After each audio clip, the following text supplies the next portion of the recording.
Hello friends, Satyanath Tagore group में आप सभी का स्वागत है। तो आज हमारा पेपर फर्स्ट पार्ट बी का टेस्ट नंबर 9 था। तो जल्दी से हम देख लेते हैं आज के हमारे क्वेश्चन क्या थे। तो सबसे पहला क्वेश्चन था, निम्नलिखित प्रश्नों के उत्तर 3 लाइनों में लिखना था। तो पहला था शहजाद बल, दूसरा था जल शक्ति मंत्रालय और तीसरा था water harvesting, rain water harvesting.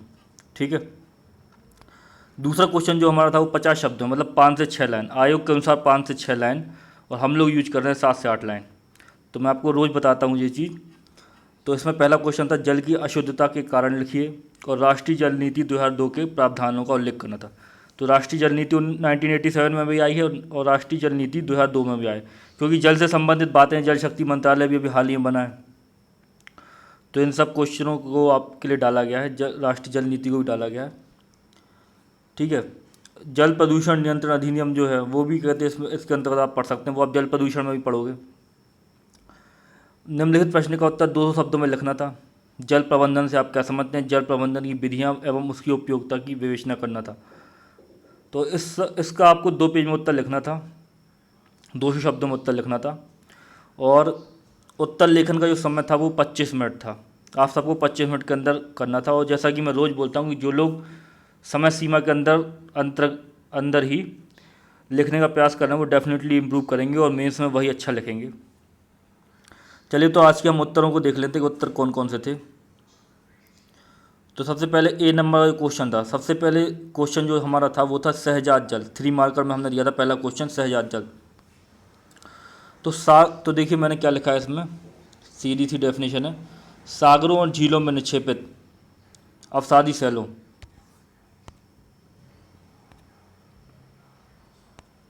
सागरों और झीलों में निक्षेपित अवसादी सैलों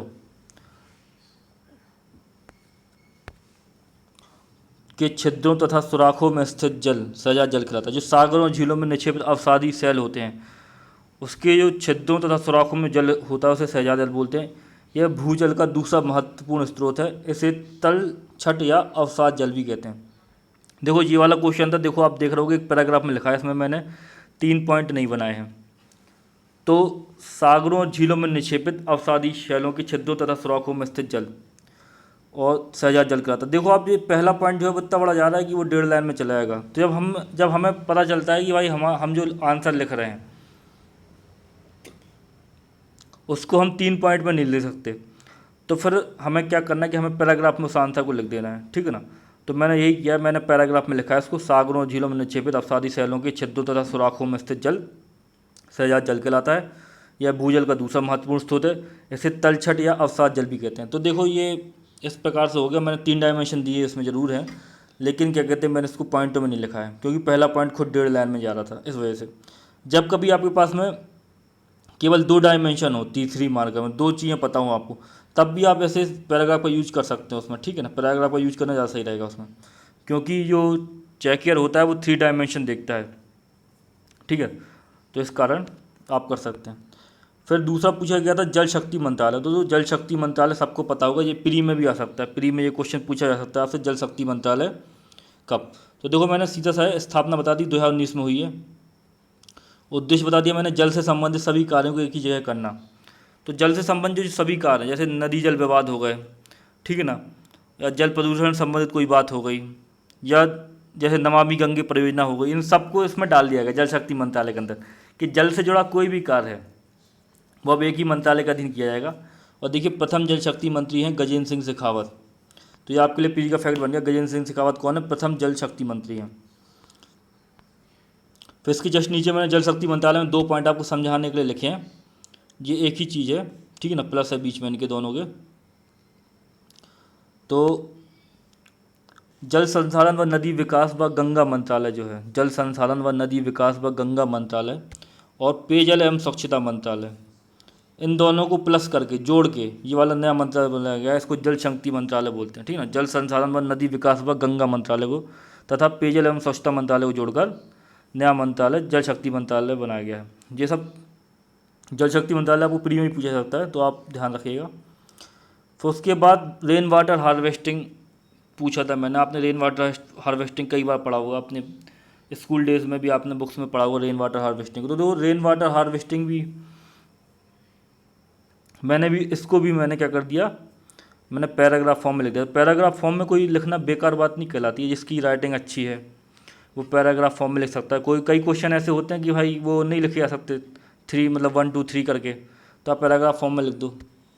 तो मैंने बता दिया, देखो वर्षा जल संग्रहण की एक प्रमुख विधि है। पहली बात तो ये रेन वाटर हार्वेस्टिंग वर्षा जल संग्रहण की एक प्रमुख विधि है। इसके अंतर्गत घरों के पाइपों द्वारा निकलने वाले जल ज़मीन के अंदर पहुँचाते हैं। अब जो घरों के पाइपों में बरसात का जो जल होता है उसको ज़मीन के अंदर हम पहुँचाते हैं, ठीक है ना। कई जगह टैंक बने होते हैं, कई जगह भूमिगत जल, ठीक है ना, भूमि में पहुँचाए जाते हैं।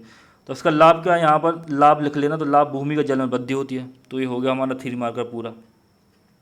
अब इसका जो पहला पॉइंट था, जैसे वर्षा जल संग्रहण की एक प्रमुख विधि, ये तो देखो एक लाइन में आ रहा था, लेकिन इसके बाद जो मैं लिख रहा हूँ इसके अंतर्गत घरों के पाइपों द्वारा निकलने वाले जल जमीन के अंदर पहुँचाते हैं। जल को कर लेना, यहाँ के की जगह को कर लेना, ठीक, ज़मीन के अंदर पहुँचाते हैं भूमि के जल में वृद्धि। दूसरा पॉइंट देखो अपने आप में 2 लाइनों में पहुँच जाएगा। तो इस वजह से मैंने इसको क्या लिख दिया, पैराग्राफ में लिख दिया, 3 लाइन में सेट करके लिख दिया। हम दूसरे प्रश्नों को देख लेते हैं जल्दी से। तो दूसरा ये है, देखो जल की अशुद्धता के कारण लिखने थे। सीधा सारा सिंपल सा क्वेश्चन था, बहुत ही इजी यूनिट है ये वाली, जल एवं आपदा प्रबंधन, बहुत इजी यूनिट है। तो दो सीधा सा क्वेश्चन था, जल की अशुद्धता के कारण लिखिए। देखो ये लिखा है जल की अशुद्धता के कारण लिखना था कि जल अशुद्ध कैसे होता है। हम सबको पता है, हम लोगों ने सबने पढ़ा है जल प्रदूषण को। वही कारण है देखो ठोस कारक। तो मैंने देखो लिखे जल की अशुद्धता के कारण निम्नलिखित हैं। ठोस कारक, ठोस कारक में राख, मिट्टी आदि शामिल। ठोस कचरा, ठोस अपशिष्ट, कुछ भी, भाई प्लास्टिक की बोतल कुछ भी डाल दो आप, ठोस कोई भी चीज़ डालो, राख डाल दो, मिट्टी डाल दो, नगरपालिका का अपशिष्ट डाल दो, कूड़ा कचरा डाल दो, ये सब चीज़ें। जैविक कारक, सूक्ष्म जीवों की जल में उपलब्धता जैविक कारक कहलाती है, ठीक है। रासायनिक कारक, अब रासायनिक कारक में इसके अंदर जल में उपस्थित निम्न इस, ठीक है ना, जल में उपस्थित यहाँ पर तत्व कर लेना, ठीक है ना, जल में उपस्थित तत्व हानि पहुँचाते हैं, लेकिन जब इनकी मात्रा बढ़ जाती है, ठीक है ना, तो ये मानव शरीर व जीवधारियों के लिए हानिकारक होगा। आपने पढ़ा होगा नाइट्रेट, ठीक है ना, नाइट्रेट पढ़ा होगा आपने पढ़ा होगा कि पारे की अधिकता से मिनी मात्रा रोग हो जाता है, नाइट्रेट की अधिकता से हीमोग्लोबिन हो जाता है, ठीक है ना। तो ये सब समझ रहे आप, एटाइटाई रोग भी हो जाता है, फ्लोराइड की अधिकता से फ्लोराइसिस हो जाता है। तो ये सब चीज़ें हैं, यहाँ पे आप इनको भी डाल सकते हैं इसमें। तो मैंने जल्दी से रासायनिक कारक बताने की कोशिश की आपको। रासायनिक कारक आपको इस प्रकार से लिखने हैं। फिर देखिए, फिर औद्योगिक अपशिष्ट आते हैं। उद्योगों से निकलने वाले हानिकारक अपशिष्ट जल में मिल जाते हैं और यह जल की शुद्धता को कम कर देते हैं, ठीक है ना। उद्योगों से निकलने वाले हानिकारक अपशिष्ट जल में मिल जाते हैं और जल की, ठीक है। तो इस प्रकार से ये फिर घरेलू अपशिष्ट भी हैं, देखो मलमूत्र, घरेलू अपशिष्ट, सीवेज पाइपलाइन सीधी छोड़ दी जाती हैं नदियों में, तो इससे भी जल अशुद्ध होता है। उर्वरक कीटनाशक भी हैं भाई, भूमि की उर्वरता को बढ़ाने हेतु उर्वरक को कीटनाशकों का उपयोग किया जाता है कीटों को मारने के लिए। और वो क्या होता है, वर्षा जब होती है तो वर्षा जल में मिलकर नदियों तालाबों में पहुंच जाते हैं। तो इस प्रकार से आपको करने तो आप और भी कारण लिख सकते हो, चाहो तो आप इस प्रकार से ऐसा चार्ट बना सकते थे कारण का। देखो इस प्रकार से चार्ट बना लेते, ऐसा यहाँ पे लिख देते एक कारण, फिर यहाँ लिख देते एक कारण, फिर यहाँ लिख देते एक कारण, फिर यहाँ लिख देते एक कारण। तो इस प्रकार से करना था, इस प्रकार से भी आप कर सकते थे। दूसरा क्वेश्चन था राष्ट्रीय जल नीति, 1987 में आई थी और 2002 में। इसके कुछ प्रमुख प्रावधान बताए थे। आपको जो भी प्रावधान अच्छे लगें आपको वो प्रावधान बताना है।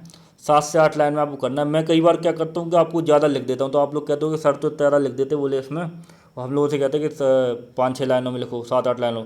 तो मैं आपकी नॉलेज के लिए लिख देता हूँ कि आप लोग कहीं देख रहे हो कि भाई आपको ये भी पॉइंट पता चल जाए कि ये पॉइंट भी इसमें लिख सकते हैं। बाकी आपको करना भाई 7-8 लाइनों में ही है।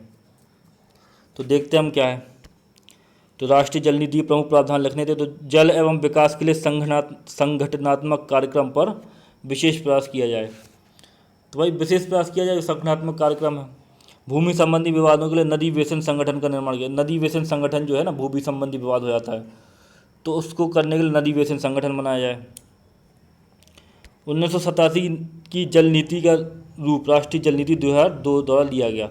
ये जो पॉइंट है यहाँ पे लिख दिया गया, इसको आप चाहो तो सबसे यहाँ पर लिख सकते, यहाँ पर सबसे ऊपर जाके ले जाना, चाहो नहीं लिखना ही है, यहाँ पे बीच में ही लिखना है, ये कोई प्रावधान नहीं बनता।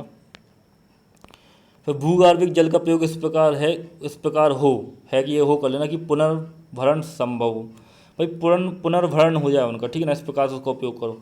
बांधों तथा जलाशयों की सुरक्षा, तो बांधों की कई बार हमें सुनने को मिलता है बांध फूट गया, बांध फट गया, ठीक है ना, तो इस प्रकार से बांधों तथा जलाशयों की सुरक्षा योजनाबद्ध प्रबंधन हो। समाज के सभी वर्गों को ध्यान में रखकर जल संसाधनों का विकास किया जाए। जल संसाधनों का विकास इस प्रकार किया जाए कि इसमें समाज के सभी वर्गों को उसका लाभ हो। मास्टर प्लान योजना से बाढ़ प्रभावित पीड़ितों को राहत हेतु कार्य किया जाए, ठीक है ना, मास्टर प्लान योजना बनाई जाए बाढ़ प्रभावित लोगों के लिए। विशेष योजना बना के कृषि कार्य, ठीक है, उद्योग, नगरीकरण जैसी आर्थिक क्रियाओं को समुचित जल उपलब्ध कराया जाए। भाई विशेष योजना बनाया जाए कृषि कार्यों के लिए, उद्योगों के लिए, नगरीकरण के लिए, जितना जल आवश्यक है उतना जल का यूज किया जाए। तो इस प्रकार से आपको करना था ये, तो आपकी जल नीति होगी। आप कुछ कोई भी 4-5 पॉइंट लिख दो, 6 पॉइंट लिख दो, ठीक है ना, तो इस प्रकार से करना। तो हम देखते हैं अपना हमारा लास्ट क्वेश्चन क्या था, जो 200 वर्ड का था। तो हमारा 200 वर्ड का जो क्वेश्चन था वो था जल प्रबंधन से आप क्या समझते हैं, जल प्रबंधन की विधियां एवं उसकी उपयोगिता की विवेचना करो। जल प्रबंधन से आप क्या समझते हैं, जल प्रबंधन की विधियां एवं उसकी उपयोगिता की विवेचना करनी थी। तो देखते हैं इसको किस प्रकार से लिखा है हम लोगों ने।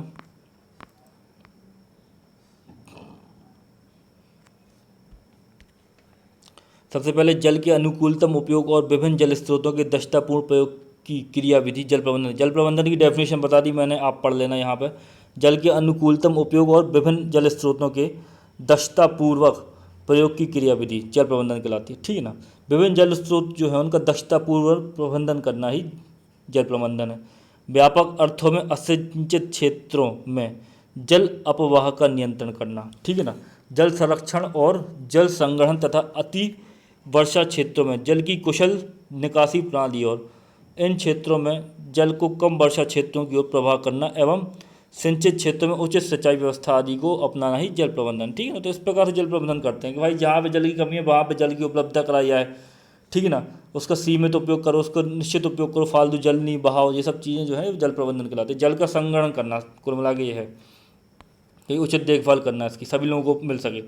अब जल संग्रहण की प्रमुख तरीके, निम्न तरीके भी पूछे थे कि प्रमुख तरीके कौन से हैं, तो देखो ये है पहला तरीका, वर्षा जल को संचित करना। वाटर हार्वेस्टिंग जल संरक्षण की एक ऐसी तकनीक है जो भूजल को पूर्ण संग्रहित करती है।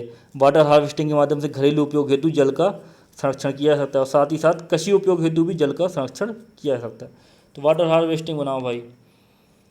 समुच्चय वेदिका बंध कृषि है, देखो ये कृषि पहाड़ी क्षेत्रों में होती है, पर्वतीय क्षेत्रों में की जाने वाली कृषि पद्धति है। इन क्षेत्रों में ढलान के कारण जल की तीव्र गति से, अब भाई ढलान पे बह रहा है, पहाड़ पे बह रहा है तो वो नीचे गिर जाएगा जल, तो जल के संरक्षण हेतु ढलान में लंबवत मेड़ बना दी जाती हैं, घाटियाँ निर्मित कर दी जाती हैं।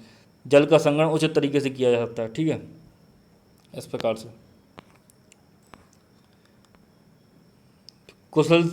कुशल सिंचाई विधियों को अपनाना।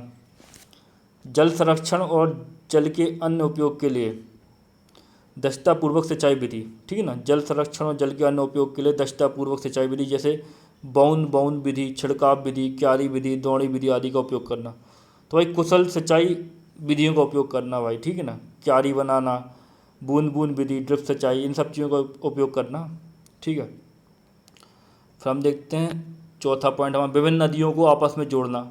अब यह एक व्यापक गतिविधि है। इस व्यवस्था के अंतर्गत एक नदी के अतिरिक्त जल को दूसरी नदी में कैनाल व अन्य माध्यम से प्रभावित करना होता है ताकि अनिश्चित जल का ही सही उपयोग हो। आपने पढ़ा होगा भारत सरकार द्वारा ऑपरेशन अमृत क्रांति चलाया गया था, इसके अंतर्गत नदी जोड़ो परियोजनाओं का संचालन किया गया था। पहली नदी जोड़ी परियोजना थी वो बेतवा थी, केन बेतवा लिंक परियोजना। फिर शिप्रा काली सिंध को नर्मदा लिंक, शिप्रा नर्मदा लिंक आदि को संचालित किया जा रहा है, ठीक है ना, आदि को जोड़ने की कोशिश किया, कुछ जोड़ गई हैं अभी, केन बेतवा लिंक अभी भी पूरी नहीं हुई है। तो ये था। फिर पलवार कृषि को अपनाना। सामान्यतः खाली पड़ी जमीन में उच्च ताप के कारण जल का वाष्पन अधिक होता है, ठीक है। अब जल का जो वाष्पन होता है वो खाली ज़मीन में होता है, ठीक है ना। फसल विश्राम काल में खाली पड़ी ज़मीन पर भूसे या घास बिछाना मल्चिंग कहलाता है। अब जो खाली पड़ी ज़मीन है उसमें क्या होता है, वाष्पन अधिक होता है, जो उसमें जल जो थोड़ा बहुत रहता है वो वाष्पित हो जाता है। तो उसके लिए क्या करते हैं कि भाई उसमें भूसा वूसा बिछा देते हैं, भूसा घास बिछा देते हैं ज़मीन पर। तो उसको क्या बोलते हैं, उसको इन्होंने बोला मल्चिंग बोलते हैं। और मल्चिंग से वाष्पन की दर जो है वो धीमी हो जाती है। भाई जो पानी उड़ता है वाष्प बन के ज़मीन से सूर्य की वजह से, ठीक है ना, वो कम हो जाता है, ठीक है ना, और भूमि में जल की पर्याप्त मात्रा बनी रहती है। तो इस प्रकार से फिर देखो ये वाला छठवां है खेतों की उचित जुताई करना। तो भूमि की गहराई तक जुताई करने से इसकी कोशिकाएं टूट जाती हैं, जिससे भूजल वाष्प के रूप में बाहर नहीं हो पाता और ज़मीन में उचित जल संग्रहण बना रहता है, ठीक है ना। ज़्यादा डीपली आप कर दो उसको, भूमि की अधिक जुताई कर दो, ठीक है ना, उसकी जो कोशिका होती है, मतलब कोशिकाओं की यहाँ पे बात हो रही है, तो वो टूट जाती हैं, जिससे कारण भैया वाष्पन नहीं हो पाता, जल का वाष्पन नहीं हो पाता। तो इस प्रकार से अब देखो अन्य विधियाँ भी बता दी गई कि अन्य विधियाँ कौन कौन सी हो सकती हैं भैया जल प्रबंधन की। तो देखो वृक्षारोपण है एक भैया, वृक्षारोपण कर दो।